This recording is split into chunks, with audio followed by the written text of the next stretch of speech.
L'interview romaine avec Cyprien Viette.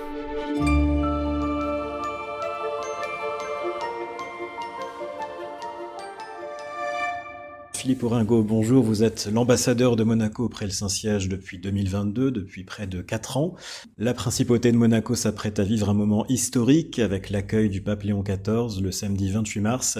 Qu'est-ce que représente cette visite du Saint-Père pour Monaco, qui est une petite nation, mais qui partage peut-être avec le Vatican un certain soft power, un certain rayonnement international qui sera certainement mis en lumière ce jour-là? Pour nous, c'est un événement historique, certes, mais qui correspond à beaucoup de choses.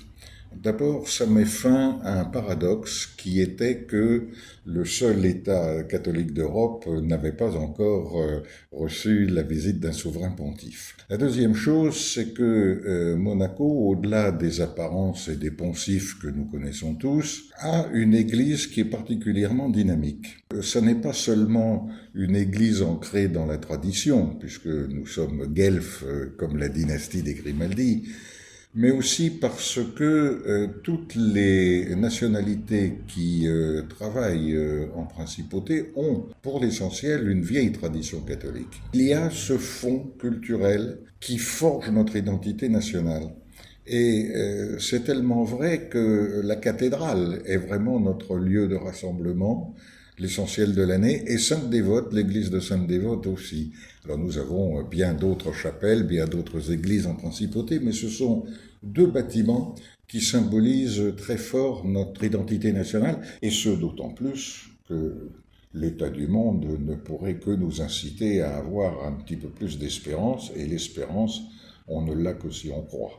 Alors on se souvient tous que le dernier voyage du pape François avait été pour Ajaccio et avait été centré sur la thématique des dévotions populaires. Cette question de la piété populaire est aussi une réalité assez forte à Monaco. Alors c'est une réalité très forte, d'abord parce que nous avons un certain nombre de processions tout au long de l'année que nous continuons à faire vivre. Nous avons un certain nombre de messes qui sont des messes quasiment institutionnelles. Par exemple, pour les carabiniers, on a la Saint-Sébastien, pour les pompiers, on a la Sainte-Barbe. Et nous avons surtout Sainte-Dévote, qui est une manifestation extrêmement importante qui se tient à la fin du mois de janvier et à l'occasion de laquelle l'archevêché invite soit des personnalités éminentes de l'Église, comme ça a été le cas lorsque nous avons reçu le cardinal Aveline, le cardinal Bustillo.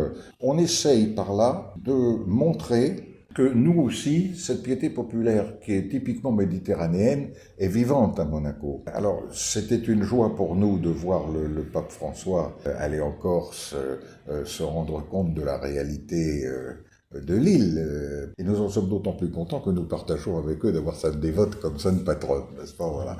Mais c'est quelque chose de très important. Cette piété populaire, on la voit à tous les moments liturgiques de l'année. Nous sommes encore très marqués par l'histoire des processions catholiques et nous y attachons beaucoup d'importance parce que c'est vraiment une part de notre identité nationale. Cette nature catholique de l'État monégasque s'est incarnée aussi dans le refus du prince Albert de signer une loi sur l'avortement. Cette dimension de promotion de la vie est aussi un axe de proximité entre le Vatican et Monaco. Alors effectivement, entre la principauté et le Saint-Siège, nous avons beaucoup de points d'intérêt communs. Mais il y en a un en tout cas qui est essentiel, c'est que de même que sur le plan diplomatique, nous sommes en faveur d'une diplomatie normative et pas d'une diplomatie brutale, de même en matière d'éthique, nous sommes toujours pour la défense du droit naturel, en ceci qu'elle permet de mettre au centre des préoccupations la personne humaine. Les souverains pontifes ont toujours dit, avec juste raison, que d'une certaine manière, le premier des droits fondamentaux, c'est le droit à la vie. Mais à Monaco, nous avons la religion catholique comme religion d'État.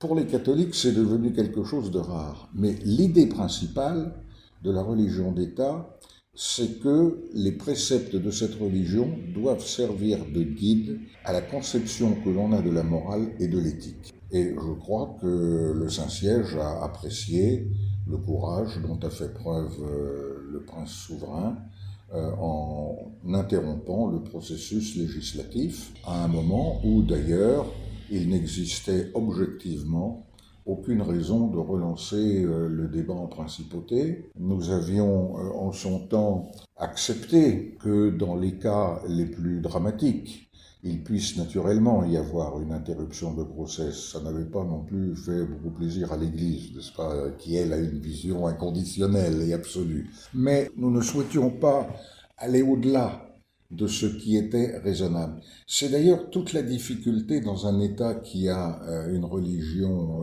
d'État, c'est de pouvoir articuler de la manière la plus harmonieuse possible la raison et la foi. Les contraintes intellectuelles, sociologiques, sociales, sociétales et les préceptes de l'Église. Ça n'est pas si simple que ça. Ça demande à la fois beaucoup de réflexion, beaucoup de subtilité. Alors ça ne s'accommode pas toujours du temps politique, mais si nous voulons préserver un modèle dont nous sommes fiers, eh bien ça n'est pas pour nous mettre dans le moule des autres, c'est pour rester nous-mêmes. Et à un moment donné, il faut avoir le courage d'être soi-même. Vous évoquez le temps politique. Le prince de Monaco et le pape partagent le point commun d'être en principe en fonction à vie. Oui. Est-ce que ce rapport au temps, au don de la vie jusqu'à la mort, d'une certaine façon, dans la mission, est quelque chose qui peut, d'une certaine façon, créer une forme de proximité entre eux? Oui, parce que c'est l'un des grands points communs que nous avons avec le Saint-Siège, c'est de pouvoir travailler dans la durée. Et donc, il n'y a pas, ou moins en tout cas, de contingences qui peuvent perturber. Vous savez, l'histoire de Monaco est l'histoire d'une longue patience, n'est-ce pas? Nous avons attendu 3 siècles pour avoir notre autonomie religieuse, nous avons attendu plus de 3 siècles aussi pour voir reconnaître notre autonomie politique. Les souverains suivent une ligne, de même que l'Église, elle travaille, on a l'habitude de dire, travaille pour l'éternité. Ça veut dire qu'elle a un message qui est invariable, qui est le message de l'Évangile, qui n'a pas été, à ma connaissance, bouleversé depuis les origines, et c'est bien celui-ci qu'elle essaye de faire passer, avec toutes les valeurs qui vont avec. Mais nous, c'est un peu pareil. Alors, ça, c'est l'un des grands points communs, c'est la possibilité de travailler dans la durée. Le deuxième point commun, c'est que nous sommes petits. Mais parce que nous sommes petits, nous n'avons pas d'intérêts nationaux particuliers à défendre. Nous ne sommes pas du tout dans la situation d'une grande puissance, donc on peut comprendre qu'elle doit faire telle ou telle chose pour préserver ses intérêts. Nous pouvons dépasser nos intérêts. Le Saint-Siège, c'est différent. Il n'a pas d'intérêt particulier économique ou politique. Il a un intérêt à porter loin, haut et fort, la parole du Christ. Ça, oui. Chez nous, nous avons évidemment des intérêts nationaux, mais nous pouvons les surmonter pour porter des messages universels. Quand le prince s'intéresse à l'environnement, quand il fait des déclarations sur les océans, mais pas seulement les océans, de quoi parle-t-il? Il parle de l'intérêt commun, du bien commun. C'est cette poursuite de l'intérêt général qui dépasse bien évidemment le simple cas de la principauté. Et c'est pour ça que sa parole est crédible, comme est crédible celle du pape. Parce que derrière, nous n'avons rien à faire valoir, nous n'avons rien à vendre, nous n'avons rien à acheter. Nous avons à dire des choses qui relèvent du simple bon sens. Arrêtons de faire des choses dangereuses pour l'humanité. Mettons-nous autour d'une table, voyons ce que nous pouvons faire, parce qu'après tout, nous sommes là pour vivre ensemble, nous ne sommes pas là pour détruire la création. C'est ça que nous essayons de mettre en valeur. C'est de dire, écoutez, face à tout ce que l'on voit, qui est dramatique, qui est épouvantable, et qui ne nous mène à rien, il faut revenir à des valeurs simples, claires et précises. Alors vous, à titre personnel, vous venez de France, d'une carrière préfectorale. Qu'est-ce qui vous a conduit à entrer au service de la principauté de Monaco et à la représenter ici à Rome? Alors moi j'ai un parcours un peu atypique. D'abord je suis né à Monaco, mon père était monégasque, il était le créateur des éditions du Rocher, avant d'être éditeur en France, Plomb, Fayard, les éditions du Chêne, enfin Stock, un certain nombre de grandes maisons qui ont marqué l'histoire de l'édition française. Et pour un certain nombre de raisons liées à un trop grand nombre de décès dans ma famille quand j'étais petit, j'ai dû faire mes études en France. Ensuite, j'ai été au cabinet de Jacques Chirac, maire de Paris, pendant une dizaine d'années. Puis ensuite, je suis reparti dans la préfectorale comme sous-préfet, d'abord dans le Lot, ensuite au Mans, dans la Sarthe, ensuite dans le Jura. Et puis, il se trouve que j'ai été nommé conseiller d'État en principauté, et parce que d'aucuns ont pensé que j'étais pas un trop mauvais catholique, à un moment donné, s'est posé la question de savoir qui pouvait succéder à mon prédécesseur, et le prince a estimé que je pouvais faire l'affaire, et il a donc eu la bienveillance de me proposer ce poste. J'étais quand même extrêmement surpris, parce que je ne m'y attendais pas du tout. J'étais surtout très honoré, parce que je pense que le poste d'ambassadeur au Saint-Siège est probablement le plus beau poste diplomatique dont l'on puisse rêver. Parce que vous n'êtes pas là pour négocier des choses. On ne vend pas un aéroport au Saint-Siège, on ne leur vend pas des camions, on ne leur vend pas une centrale électrique, on ne leur vend pas un système d'eau. Bon. Donc, nous sommes dans une relation essentiellement spirituelle, au sens noble du mot, où c'est votre intelligence qui fonctionne, c'est votre foi, c'est votre sentiment, c'est votre ressenti.